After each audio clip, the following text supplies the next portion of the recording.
So, Katy Perry just released her new music video for Hey Hey Hey, and guys, it's so awful, it's so terrible.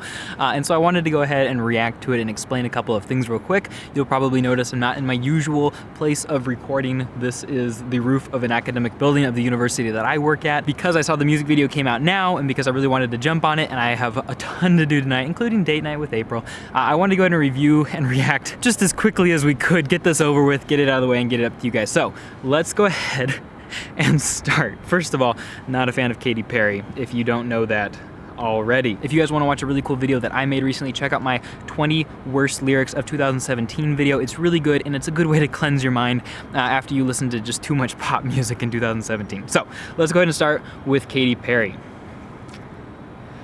All right, so we have like this manor, it's Katy Perry Manor. We got this old French old world sort of setup here, definitely set in some sort of like France, Paris thing. And we know immediately that it's going to be some sort of mixture of modern and old because of that that horn noise. That wasn't actually a horn noise, it was more of like a dance party noise. And so we know that it's already going to be some sort of a mashup.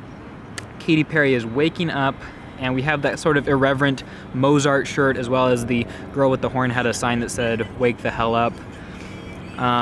Napoleon is serving her, so she's a person of power.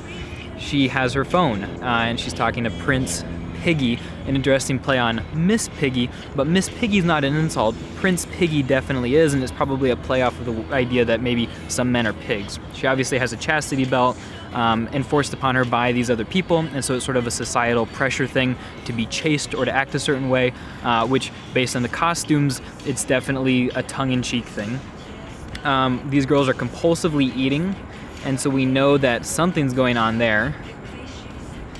And she's trying to be a proper lady, but it's not working out. She sees Joan of Arc, and she thinks to herself, this is something that I want to be. And now we have Joan of Arc in all of these rainbow colors, singing and dancing with her sword there. Very much a Joan of Arc style haircut, and she has those other girls as the background dancers. Cutting the corset is like freeing women from, a form of bondage. And now they are all eating cake. Maybe a play on the idea of Marie Antoinette saying, let them eat cake, but also I think just sort of them being unrestrained and freed from society's expectations. They don't have to fit into these tiny little corsets anymore. So that was obviously some sort of a daydream for her. She's now with Prince Piggy, and he is a pig. He's a terrible person suggesting sex. And that's one thing that I do like about this music video, is she is definitely very much tired of guys who all they think about is sex, and I think that's an interesting idea to kind of put in a music video. Even though I think a lot of this is still about sexual empowerment.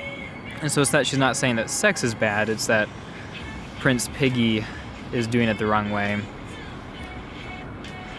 I think that I'm a little baby. Oh, actually I gotta talk about this part. This part is really weird. They're fighting each other with loaves of bread, it looks like, and it's like this video game mashup. And I feel like that's such a weird, disjointed part of the music video that doesn't really belong, and so I'm not exactly sure why that's there. I have very strong feelings about this, if you can't guess. The video game thing, I don't get. I don't understand why she's, I guess fighting in him in her dreams, that would make sense, but where's the video game metaphor coming from? I really don't understand. Okay, so she's watching a play with Prince Piggy. They're seeing how it goes. Looks like it's like a retelling of Humpty Dumpty or something like that. And things seem to be going well. People think they look good together. Oh, the little Humpty Dumpty got smashed. He thinks it's hilarious. She thinks it's terrible. She feels bad for him, realizes that he's a pig, and she, does not want to be French kissed, which is kind of a pun because they're in France, right? And so she straight up smacks him. And it's this moment of empowerment, but it does mean that she is going to get something bad happening to her, as we'll see. Also, I don't know if you'll notice that again in this music video, but notice he has the key, seemingly the key to her chastity belt around his neck, shows like some sort of like anti-patriarchal system where men have the power over all of women's sexuality. Now he chops off her head, but it doesn't stop her. She's still singing, she still feels empowered, or not necessarily feels empowered, but she is still a powerful person, so she keeps saying what she needs to say, sings the song. And now Joan of Arc, the version of herself from her dreams, is here inexplicably, and picks up the head and is ready to go after Prince Piggy. and does so. Okay, so what does this mean? That's a really good question. Well, it's really a lot about going against male patriarchy, finding your own sexuality, being empowered, but it's not so much about being sexual. It's about kind of getting away from other people's versions of what your sexuality should be or who you should be as a person. And that's why she and the other girls are eating cake. That's why because she is inspired by Joan of Arc, and that's why she becomes more powerful and fights Prince Piggy, both as the very, very feminine version of her and as the Joan of Arc version of her.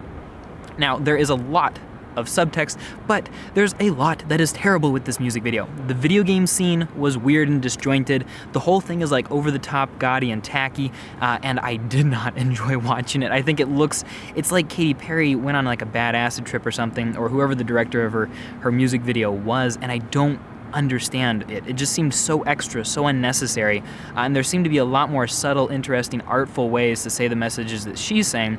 And again, it comes back to my biggest complaint with Katy Perry with the whole Witness album, is that it feels like she's riding trains that everybody else has already taken. It's like she's trying to capitalize on other people's political wokeness by giving this album and these music videos and songs that are like a little bit politically woke, but they never do anything really serious. And at the same time that she's complaining about men sexualizing women and the patriarchy and all of this stuff, she feeds into that system a little bit by sexualizing herself in certain situations. And I think it's also a misreading of the story of Joan of Arc, because Joan of Arc wasn't anti-men, Joan of Arc was pro-France, anti-England. And I think that taking a cool story like the story of Joan of Arc, a woman who truly was empowered, and putting it into this music video where Katy Perry like fetishizes and sexualizes herself to no end, I think it cheapens that story. I think it's a mistake. There's plenty more that I could say about the song and the music video, but I'd love to know what you guys think. I overall was not a huge fan. I hope that you, though, have a better understanding of what this music video is about, the messages that Katy Perry is trying to get across, which admittedly are admirable, and that you enjoyed this video, low quality as it was. Oh, and don't forget to go and watch my top 20 worst song lyrics of 2017. The video is lit. Thanks for watching, everybody. Talk to you later.